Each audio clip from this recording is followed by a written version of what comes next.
ಎಲ್ಲರಿಗೂ ನಮಸ್ಕಾರ. ನಾನು ಸಂಧ್ಯಾ ವಂದನ ಆದಿಷ್ಟಾನಂನ ಮಾಮೇಕಂ ತರಗತಿಗೆ ತಮಗೆಲ್ಲರಿಗೂ ಸ್ವಾಗತ.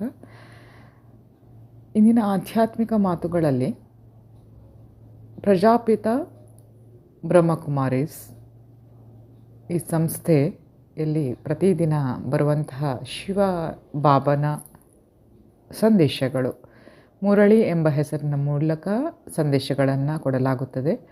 ಆ ಸಂದೇಶದಲ್ಲಿ ಮತ್ತೆ ಮತ್ತೆ ಹೇಳುವಂತಹ ಒಂದು ಸಂದೇಶವನ್ನು ಇಲ್ಲಿ ಇವತ್ತು ಉಲ್ಲೇಖ ಮಾಡ್ತೇನೆ. ಯಾಕೆ, ಏನು, ಹೇಗೆ ಹೆಚ್ಚು ಪ್ರಶ್ನೆಯನ್ನು ಕೇಳಬೇಡ, ನನ್ನನ್ನು ಸದಾ ನೆನಪಿಸ್ತಾ ಇರೋ, ಮಾಮೇಕಂ ಪರಮಾತ್ಮ ನಿರಾಕಾರ ತಂದೆಯನ್ನು ನೆನಪು ಮಾಡ್ತಾ ಇರೋ. ಅದು ಯಾಕೆ, ಇದು ಯಾಕೆ, ಇವರು ಯಾಕೆ ಹೀಗೆ, ಅದನ್ನೆಲ್ಲ ಪ್ರಶ್ನೆಯನ್ನು ಕೇಳಬೇಡ ಅಂತ ಹೇಳುವಂತಹ ಒಂದು ಮಾತನ್ನು ನಾವು ಮುರಳಿಯಲ್ಲಿ ಆಗಾಗ ಕೇಳ್ತಾ ಇರ್ತೇವೆ. ಇದು ಬಾಬನ ಸಂದೇಶ ಆಗಾಗ ಕೊಡ್ತಾ ಇರ್ತಾರೆ. ಸೊ ಇಲ್ಲಿ ಹೇಳಲಿಕ್ಕೆ ಇರುವಂತಹ ವಿಷಯ ಪರಿವರ್ತನೆ ಜಗದ ನಿಯಮ. ಭಗವದ್ಗೀತೆ ಎಲ್ಲ ವೇದಗಳ ಸಾರ ಆದರೆ, ನಮಗೆ ಜೀವನ ನಡೆಸಲಿಕ್ಕೆ ಮಾರ್ಗದರ್ಶನ ಆದರೆ, ಮುರಳಿ ಅಂತ ಹೇಳುವಂಥದ್ದು ಅದರ ಅಪ್ಗ್ರೇಡೆಡ್ ವರ್ಷನ್. ಇವತ್ತಿನ ದಿನಕ್ಕೆ ಯಾವ ಸಂದೇಶ ಬೇಕು, ಆ ಸಂದೇಶ ಆ ಮುರಳಿಯಲ್ಲಿರುತ್ತೆ.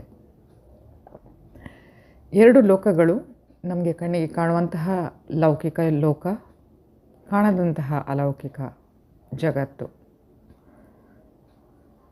ಅನೇಕ ವಿಚಾರಗಳು ನಮ್ಮ ಕಣ್ಣ ಮುಂದೆ ಸ್ವಲ್ಪ ಮಾತ್ರ ನಡೆಯುವಂಥದ್ದು, ಆದರೆ ದೊಡ್ಡ ಪಾಲಿನ ವಿಚಾರಗಳು ನಡೆಯುವಂಥದ್ದು ಅಲೌಕಿಕ ಜಗತ್ತಿನಲ್ಲಿ. ಅದನ್ನು ತಿಳ್ಕೊಂಡು ನಮ್ಮ ಜೀವನವನ್ನು ಹೇಗೆ ನಡೆಸೋದು, ಆ ವಿಚಾರಗಳನ್ನೆಲ್ಲ ತಿಳ್ಕೊಂಡಿರಬೇಕು. ಇಲ್ಲ, ಯಾವುದು ಬೇಡ, ಆಚೆ ಈಚೆ ನೋಡೋದು ಬೇಡ, ಹೆಚ್ಚು ಪ್ರಶ್ನೆಗಳು ಬೇಡ. ಮನಸ್ಸನ್ನು ನಮ್ಮ ಗುರಿಯ ಕಡೆಗೆ ಕೇಂದ್ರೀಕರಿಸಿ ತಂದೆಯನ್ನು ಮಾತ್ರ ನೆನಪಿಡುವುದು. ಇದು ಅತ್ಯಂತ ಸರಳವಾದ ಒಂದು ವಿಧಾನ. ನಾವು ಚಿಕ್ಕ ಮಗು, ತಾಯಿ ಮತ್ತು ಚಿಕ್ಕ ಮಗು ಒಂದು ದೊಡ್ಡ ದೂರದ ಪ್ರಯಾಣಕ್ಕೆ ಹೊರಟಾಗ ಮಗು ಬೇರೆ ಬೇರೆ ವಿಷಯಗಳನ್ನು ದಾರಿಯುದ್ದಕ್ಕೂ ನೋಡುತ್ತೆ. ಹಾಗಂತ ಅಲ್ಲಲ್ಲಿ ನೋಡಿದಾಗ ಆ ವಿಚಾರಗಳು ಇಷ್ಟ ಆದಾಗ, ಅಲ್ಲಿರುವಂತಹ ಸೀನರಿ ಆಗ್ಬೋದು, ಸ್ಥಳಗಳಾಗಲಿ ಇಷ್ಟ ಆದಾಗ ಆ ವಾಹನದಿಂದ ಕೆಳಗಿಳಿದು ಅಲ್ಲಿಗೆ ಹೋಗಿ ನೋಡುವಂತಹ ಕೆಲಸ ಮಾಡಿದರೆ, ಪ್ರತಿ ಬಾರಿ ಕೆಳಗಿಳಿದು ಪ್ರತಿ ಸ್ಥಳವನ್ನು ವೀಕ್ಷಿಸುವಂಥ ಕೆಲಸ ಮಾಡಿದರೆ ನಾವು ಗುರಿ ಮುಟ್ಟೋದು ಯಾವಾಗ? ಹಾಗೆ ಪರಮಾತ್ಮ ಹೇಳೋದು, ಹೆಚ್ಚು ಪ್ರಶ್ನೆಗಳನ್ನು ಕೇಳಬೇಡ, ಯಾಕೆ, ಏನು ಎಂಬಂಥದ್ದು. ನನ್ನನ್ನು ಒಬ್ಬನನ್ನು ನೆನಪು ಮಾಡಿದರೆ ಸಾಕು.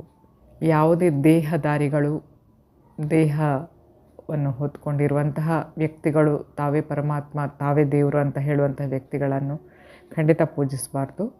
ನಿರಾಕಾರ ಪರಮಾತ್ಮ ನಾನೊಬ್ಬನೇ, ನನ್ನನ್ನು ನೆನಪಿಸು, ನನ್ನನ್ನು ಪ್ರತಿಕ್ಷಣ ನೆನಪು ಮಾಡು, ನಿನ್ನ ಕೆಲಸದಲ್ಲಿ ನನ್ನ ಶಕ್ತಿಯನ್ನು ಹಾಕು, ನನ್ನ ಶಕ್ತಿ ಆ ಕೆಲಸವನ್ನು ಮಾಡುತ್ತೆ. ಯಾವುದೇ ಕಷ್ಟದ ಕೆಲಸ ಇರಲಿ, ಅದು ಅತ್ಯಂತ ಸುಲಭ ರೀತಿಯಲ್ಲಿ ಮಾಡಲಿಕ್ಕೆ ನನ್ನ ಶಕ್ತಿ ಸಹಾಯ ಮಾಡುತ್ತೆ ಅಂತ ಹೇಳುವಂತಹ ಮಾತು ಇದು. ಮೈ ಡಿಯರ್ ಫ್ರೆಂಡ್ಸ್, ಈ ಮಾತು ಅಕ್ಷರಶಃ ಸತ್ಯ. ಯಾಕಂದರೆ ಇದು ಅನೇಕ ಅನೇಕ ರೀತಿಯ ಅನುಭವಗಳ ಮೇಲೆ ನಾನು ಹೇಳ್ತಾ ಇದ್ದೇನೆ. ಸುತ್ತಮುತ್ತಲೂ ಅನೇಕ ವಿಚಾರಗಳು ನಡೀತಾ ಇದೆ ಸುಮಾರು ವರ್ಷಗಳಿಂದ. ಅದರ ಜೊತೆಗೆ ಕಾಲ ಬದಲಾವಣೆ, ಬೇರೆ ಬೇರೆ ಯುಗ, ನಮಗೆಲ್ಲರಿಗೂ ಗೊತ್ತಿರುವಂತೆ ಕಲಿಯುಗ ಖಂಡಿತ ಆಗುವಂತಹ ಎಂಡಿಂಗ್ನಲ್ಲಿದೆ. ಸತ್ಯಯುಗದ ಆರಂಭ, ಅದರ ಮಧ್ಯೆ ಇರುವ ಸಂಗಮ ಯುಗದಲ್ಲಿ ನಾವಿದ್ದೇವೆ. ಅನೇಕ ವಿಚಾರಗಳು, ಅರ್ಥ ಆಗದೇ ಇರುವಂತಹ ವಿಚಾರಗಳು ಕೂಡ, ಘಟನೆಗಳು ಕೂಡ, ಸಂದರ್ಭಗಳು ಕೂಡ ಬರ್ಬೋದು. ಹಾಗಿರುವಾಗ ಅದನ್ನೆಲ್ಲ ಅರ್ಥ ಮಾಡಿಕೊಂಡು, ಲೌಕಿಕ ಜಗತ್ತಿರ್ಬೋದು, ಬೇರೆ ಬೇರೆ ಜಗತ್ತಿನ ವಿಚಾರಗಳಿರ್ಬೋದು, ಅದನ್ನು ತಿಳ್ಕೊಂಡಂತಹ ಅತ್ಯಂತ ದೊಡ್ಡ ಮೇಧಾವಿ, ಆತ್ಮಸ್ಥೈರ್ಯ, ವಿಲ್ ಪವರ್ ಇರುವಂತಹ ವ್ಯಕ್ತಿ ಇರ್ಬೋದು, ಅದು ಅಲ್ಲಾದರೆ ನೆಕ್ಸ್ಟ್ ಆಪ್ಷನ್ ಪರಮಾತ್ಮ ಒಬ್ಬನೇ, ಅವನನ್ನು ಸದಾ ನೆನಪು ಮಾಡೋದು. ಇದು safest method.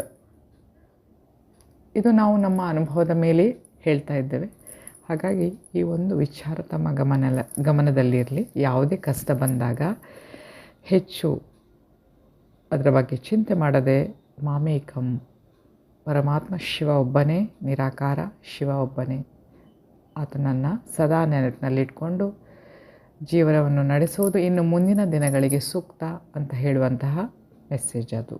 Okay, thank you my dear friends. ಮುಂದಿನ ವಿಚಾರಗಳೊಂದಿಗೆ ತಮ್ಮನ್ನು ಮತ್ತೆ ಭೇಟಿ ಆಗ್ತೇನೆ. ಅಲ್ಲಿಯವರೆಗೆ ಧನ್ಯವಾದಗಳು. Please take care. Have a good day. ಜೈ ಶಿವಶಕ್ತಿ, ಜೈ ಮಾ ಕಾಳಿ, ಜೈ ಶಿವ.